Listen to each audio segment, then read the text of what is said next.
live from Pittsburgh, Pennsylvania. It's a magical sleigh ride of enchantment and wonder.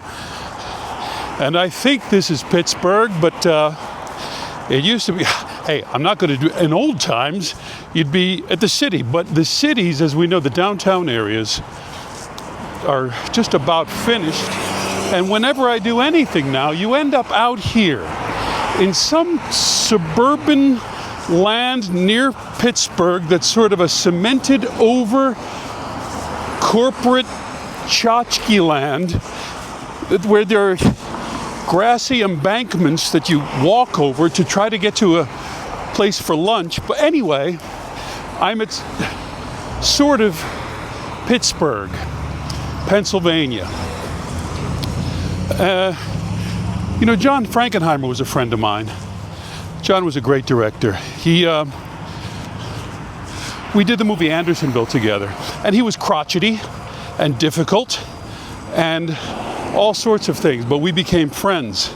And we talked a lot about making movies and the movies that he made. I mean, a historic director. 7 Days in May, The Birdman of Alcatraz, The Train, great movie, The Train. Burt Lancaster, Paul Scofield. Man, if you get a chance to see The Train, see it. What else? Grand Prix.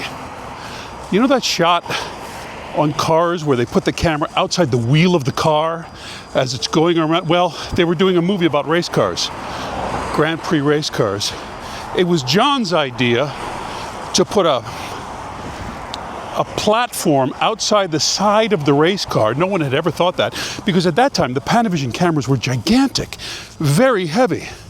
And he said, in John's inimitable way, I want to put the camera on the side of that wheel of the race car as it's going around Le Mans racetrack. We'll be filming it. They said, that's impossible, John. He said, don't tell me impossible. So anyway, if you see the movie Grand Prix, James Garner, all of the shots outside the race car, outside that wheel, they had never been done before.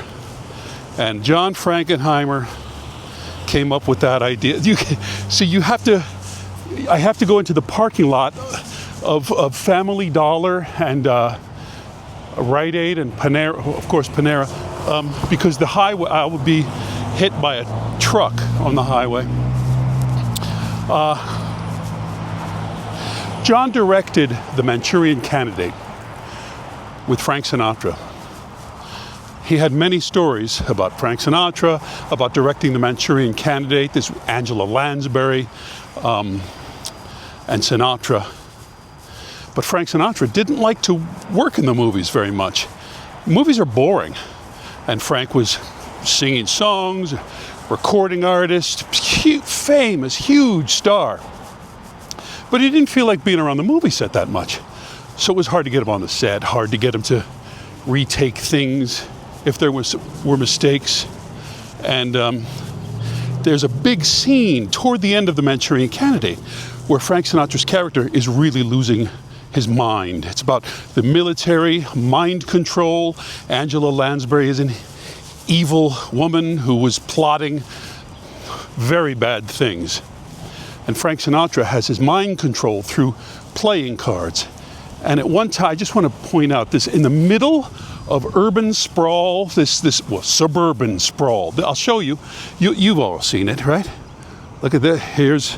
There's that. There's the hotel that's sort of a bunch of shipping crates piled on one another. And there's the traffic and the convenience store and restaurants down there. But no one has told the tulips that they live in a concrete jungle.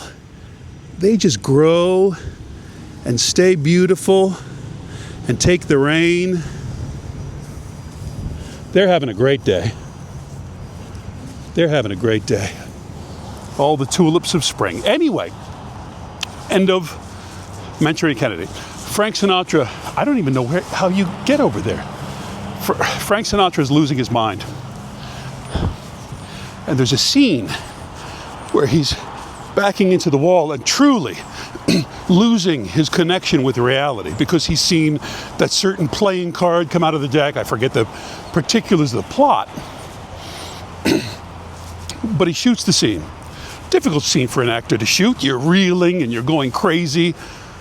John Frankenheimer looks at the dailies of the scene and sees that all the shots of Frank Sinatra are out of focus. At that time, there was no autofocus, there were huge cameras, big lenses, and a man was called the focus puller. His entire job was to make sure the lens was turning in order to be in focus. And they would measure the distance between the lens and Frank Sinatra and dial it into the lens and have the correct focus. They were wrong. Frank Sinatra's face was slightly out of focus. John Frankenheimer at the dailies the next day when you look at the footage, how can this happen? We can't have the biggest scene in the movie destroyed because Frank Sinatra's out of focus. So they call Frank Sinatra, but Frank, I'm sorry, you're out of focus from that scene. We need to do it again. Yeah, good luck. Good luck with whoever you get to play Frank Sinatra, because I'm not doing it. Frank Sinatra doesn't want to do the scene again. I guess this is a way to, this is just concrete suburbia. Frank Sinatra doesn't want to do the scene. And he absolutely refuses. John Frankenheimer comes to the realization, I have to put this in the movie. I can't just skip over this scene. He's losing his mind and everything. So in total humiliation, John Frankenheimer cuts the movie, The Manchurian Candidate, and leaves in a scene where Frank Sinatra is losing his mind, but it's out of focus. The movie's released. Frankenheimer's closing his eyes. The critics come in. The critics say, this is one of the genius moves in cinema history, where the man, the character, Frank Sinatra, is losing his mind. And the brilliant director, John Frankenheimer, has the wherewithal to put him ever so slightly out of focus, as if we, the audience, are seeing that madness come through the character. He ended up to be a genius. I'm not John Frankenheimer. I'm sure as heck not Frank Sinatra. But in my last video, I accidentally did things in super hyper slow motion because that was the setting on the camera that I had. And I didn't move it out of that. So everything was in super hyper slow motion. Now I have all these comments saying, oh, I love that super hyper slow motion, Tom. That was great stuff. You should just, play a zither and an ocarina, and then people could just go in super slow motion. That would be very satisfying to watch. So I'm here in Pittsburgh, meeting and greeting with my old pals, the Beatles. I call them Beatles reunions, where I'm Ringo over on the side. But so I purposefully shot everything now in super hyper slow motion, and we'll see how it goes. We'll see how it goes. I don't own an ocarina. I'll think of maybe getting one, a zither possible, but anyway, I put out that last video. What did I call it? Kingdom Within. I put out the video, and one of the comments early on was about nostalgia, about how we're homesick.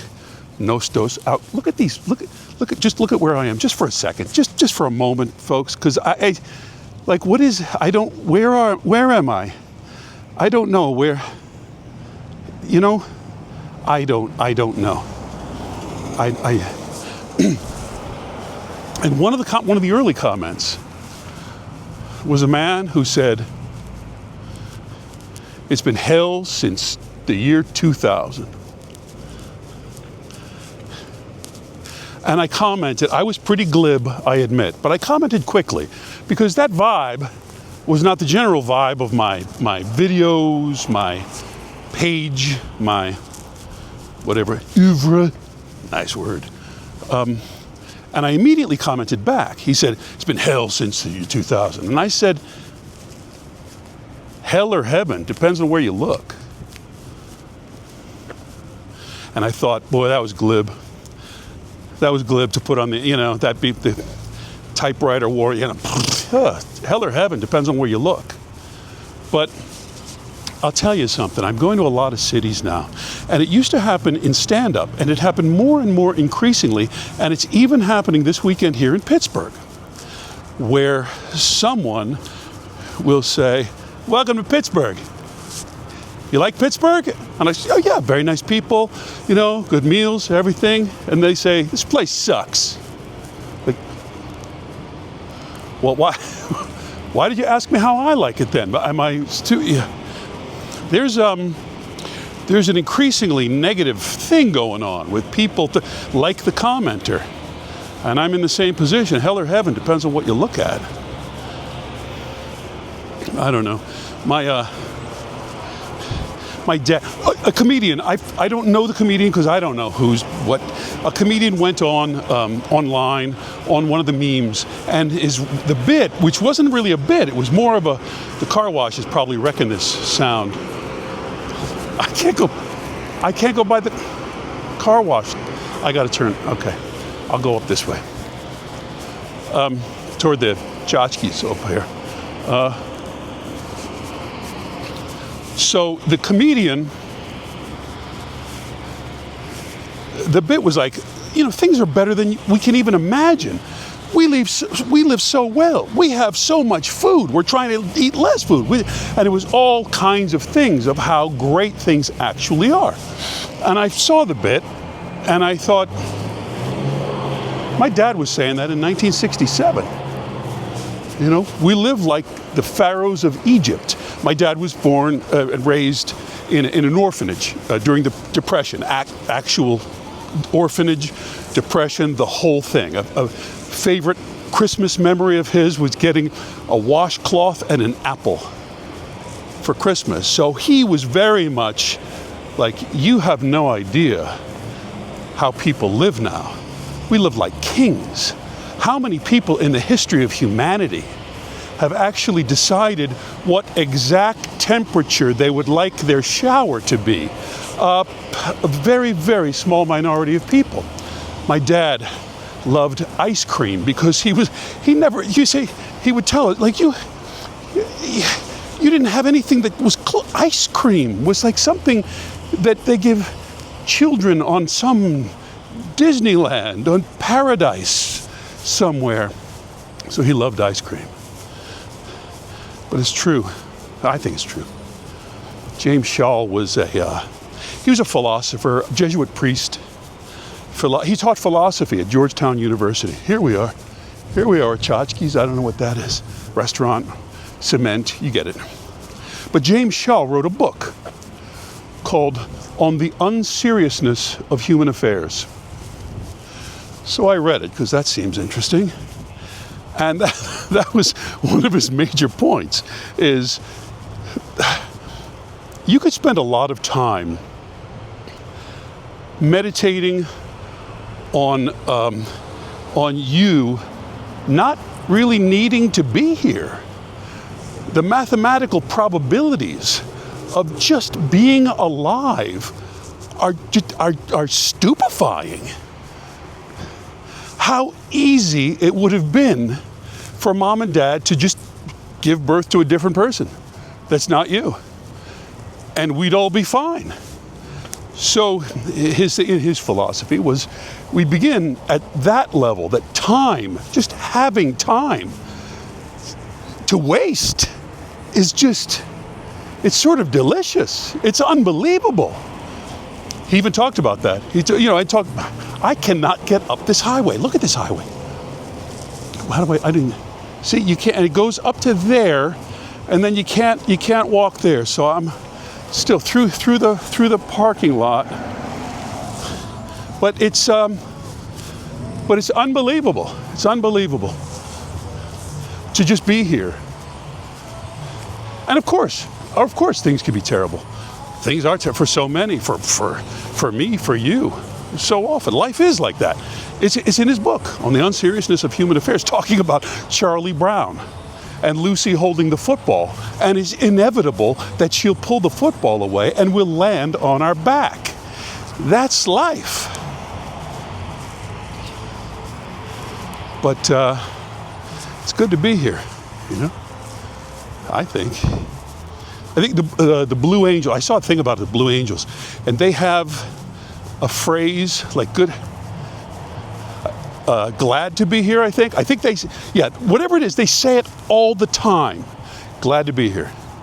In their debriefings of their flights, they say, glad to be here. They talk about all their mistakes, all the things that went right, all the things that went wrong, and throughout saying, glad to be here.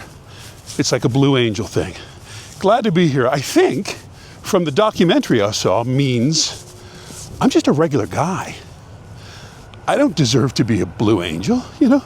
I don't deserve to be the guy from the movie that people come in and meet and are impressed with and make those faces that you see in the super hyper slow motion. I don't deserve that. I'm just a guy who was in plays and who went off and did some stuff. And some of it's been great, and some of it's been, we won't mention, because you don't have to go look for it. Don't go look for it. But I'm glad to be here. Even in Pittsburgh, even in, I don't know what, concrete land, honestly. Yeah. So to you commenter out there that where it's been hell, we all understand that. But come on. Shakespeare, right? To be or not to be? Come on. To be.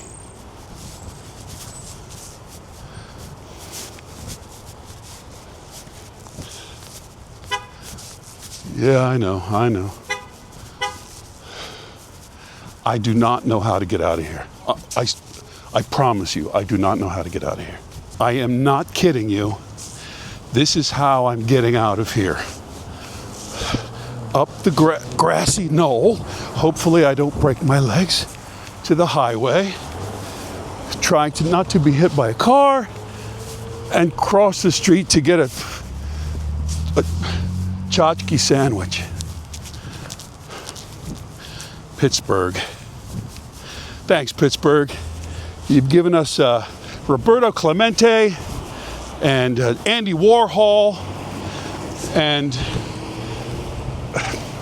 French fries and sandwiches. Two of those things, fantastic. One, incredibly overrated in my opinion. But thanks.